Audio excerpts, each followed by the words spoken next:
Welcome to the Real News Network. I'm Mark Steiner. Good to have you all with us. In our continuing coverage of these elections, we're going to take a look at New York City for the next few minutes. New York City voted to adopt the ranked choice method of voting in a referendum. It was an overwhelming majority, making it the largest voting district in the country, I believe. That's not a state that has adopted ranked voting that allows voters to begin using this choice in local and primary elections starting in 2021. Now, New York, as I said, is one of 20 cities and a couple of states who have this at the moment. And we're about to talk with John Resnick. John Resnick is founding partner of Competitive Advantage Research, who has been working on this for a long time. He's a political activist consultant and researches political data and builds organizing technologies. And welcome, John. Good to have you with us. Thanks so much. Great to be here. So this is a pretty significant vote, but let's just start with, just for people who are just watching this for the first time, give a quick breakdown of what ranked choice voting is and why it seems to be picking up steam slowly around the country.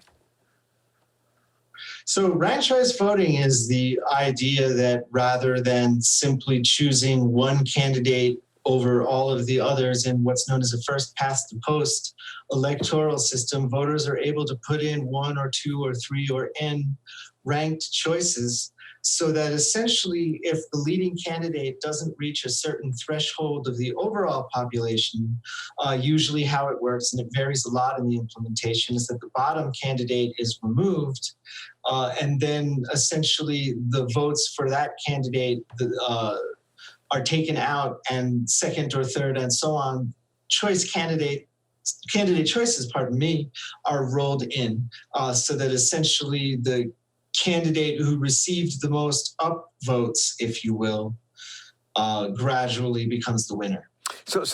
Before we jump right into the New York election and why this is significant and why it was so overwhelming and what that vote meant, I mean, there are some people who would say, well, wait a minute, why not just have a runoff between the two top winners? Why do we need something like ranked choice voting? What's the logic against just having a runoff between the two top people? So the story with New York recently has involved a lot of special elections, even some runoffs where elections are great and we get them at a great price, but some of these elections were held at great expense. For instance, the New York City public advocate race, where there was a runoff originally when Tish James won the seat, right, and there have been special elections to handle it since then. There have been other cases where simply combinations of three or more candidates have meant that the winner in a majority primary electoral system has been able to get through with a low winning threshold. So talk about the significance of this vote in New York City, and you've done a lot of analysis about who voted for this particular charter amendment and why. So talk a bit about that and why is it so significant, and how did that vote just describe that electorate in New York City? I mean, this year is higher turnout than most years at this point in the cycle, but it is nonetheless a very low turnout year.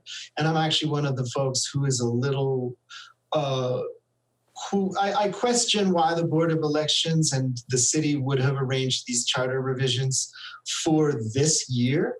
I think they expected it would be a low turnout year with folks who are favorable to maybe their specific and immediate political aims, rather than necessarily putting this up to voters in 2020, 2021, which is a major city election year, and so on after that. But the significance is that they've got through a lot of proposals that they didn't have that hard a time selling to New Yorkers, whether we're talking about the ranked choice voting, they did one on lobbying reform and political corruption, one on land use, one on criminal justice reform, improving oversight on the NYPD.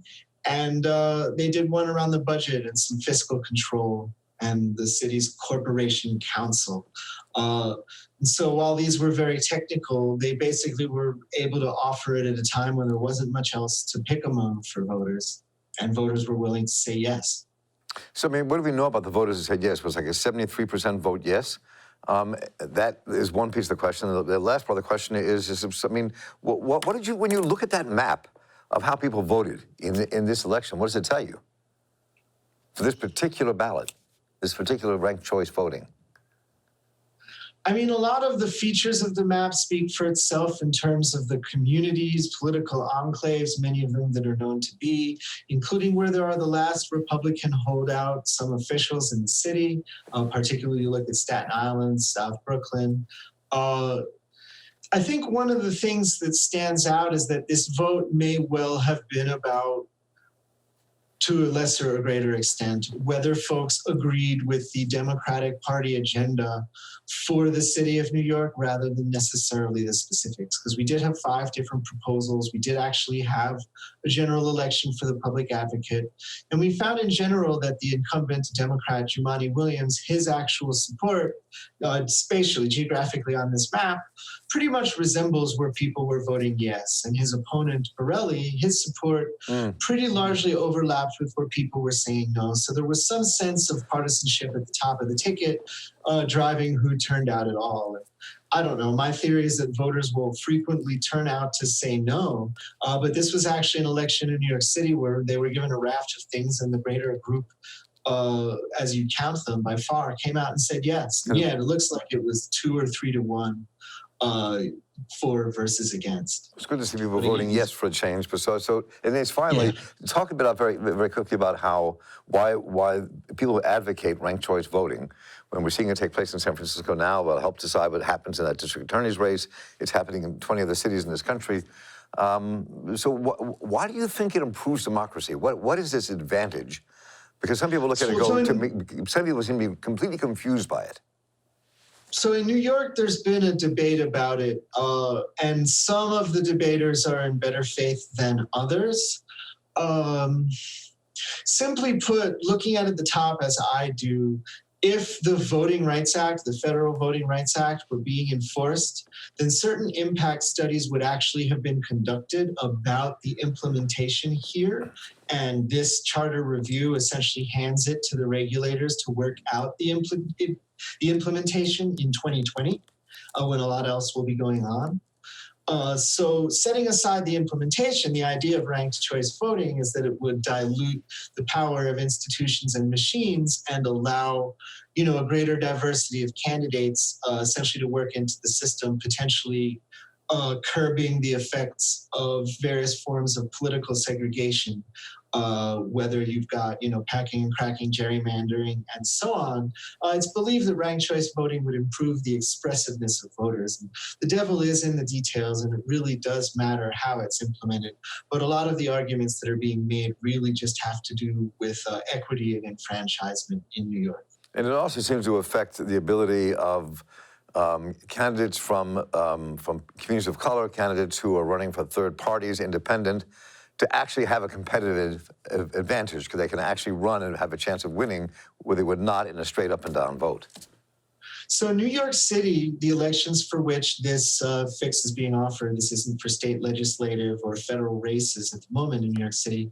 New York City candidates already enjoy a campaign finance system which provides, a donor match and a lot of other on-ramps for people to get in. But it's nonetheless true that with it mostly being a primary town, you need to be able to get into the Democratic mix as a candidate, or there isn't necessarily much chance for you to get a bite, except in some of these areas that are lit up red as opposed to green in our map. This is where you do have Republican strongholds and conservative voters.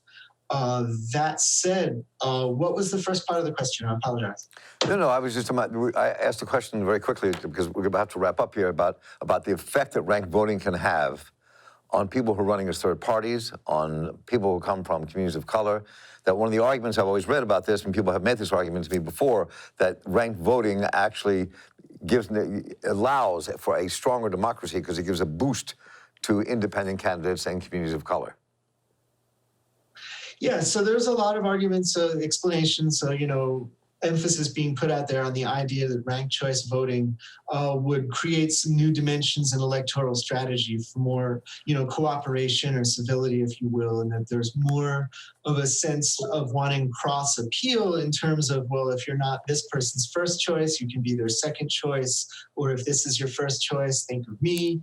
There are a lot of ways that folks can begin to enact new kinds of communications and voter contact strategies that might not be available to them under the current kind of machine politics, particularly in big cities.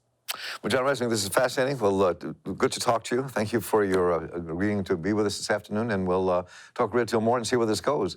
And we'll see how this plays out in San Francisco and other votes around the country. Thanks so much for your work, and thanks for being with us. I appreciate it. Thank you, Mark. And I'm Mark Steiner here for the Real News Network. Thank you all for joining us. Take care. Hey everyone, my name is Arud Sheikh and I'm the Development Campaign Manager at the Real News Network.